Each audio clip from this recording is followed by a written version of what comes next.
Hello everyone, my name is Phuc Nguyen and I'm a first year international student studying biomedical engineering at the University of Cincinnati.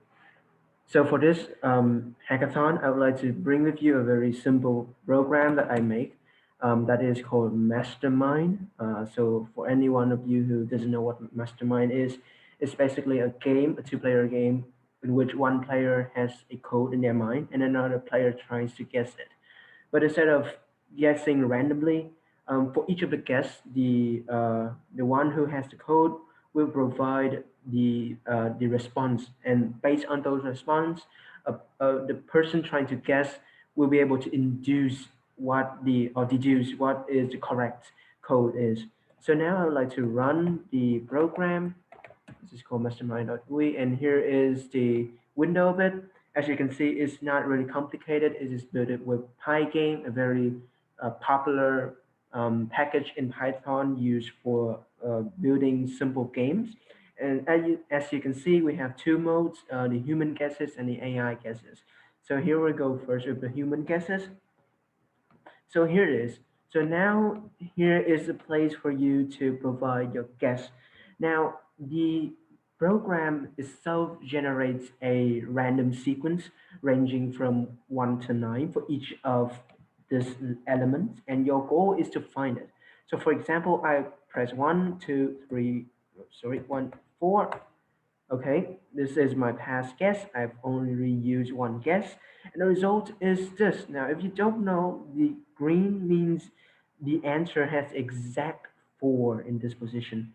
The answer does not have 1 and 3, and the answer has one number 2 in it. So I just keep it 4 there. I delete this and delete this, and remember that there's a 2, so I put a 2 here. I also know that there's no 1 or 3 here, so I would just, let's say, 5 and 6. So here we go. 2 is here. And the good thing is now we're just trying 7 and 8, maybe? Yeah. So now let's try 9. No, it's not 9. So maybe 2. Yeah. So I solve it. The sequence is 2724, and the result shows that everything's correct. And here is my past guess. It's very simple. It's just based on how Mastermind works. And basically, you just type in the digits and then it will automatically do the job for you. It also shows here the past guesses that you have. Okay, so unfortunately, there's no pass or back button for you to click to move back to the menu. So we need to run it again. Let's say mastermind GUI.py. And now we have already known how human guesses work. Now let's go to AI guesses.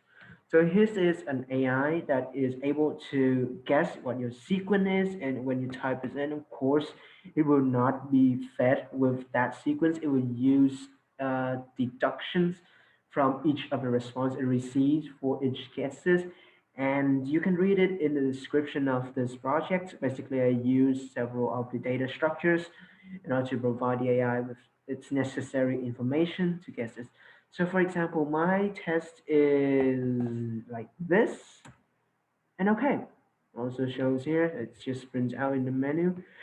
And here the AI solves it. It takes 6 steps for the AI to solve it, and it starts with 3593, and then it starts, the next guess is 3838, and it moves on until here. So the final answer of it is 3421, exactly matching our test. Um, that's it for the program. There's not too complicated program, and this project is also very beginner friendly. You can download my code on GitHub after I posted it after this hackathon to my GitHub account, and you can try it for yourself. Maybe you can add in new functionalities for the program, like changing the number of elements in your test or the range of each element here. So I just hard coded it. It just allows me to enter from 1 to 9. So there's not much of the flexibility there. You can also try different ways to test the AI, like you provide optimization algorithms, You can also try generating a lot of different sequences and how it works and make a plot out of it. It's also very interesting. And the final idea is you can publish it using Flask, a very popular Python mini framework for building websites, and also a networking module for building sockets programming so that people around the world can log into your website and be able to play this game around the world. So a lot of ideas for this, and in one day I'm quite proud that I'm able to finish this project in time. I've never been able to do so in the past, and that's it for my presentation. Thank you very much for listening.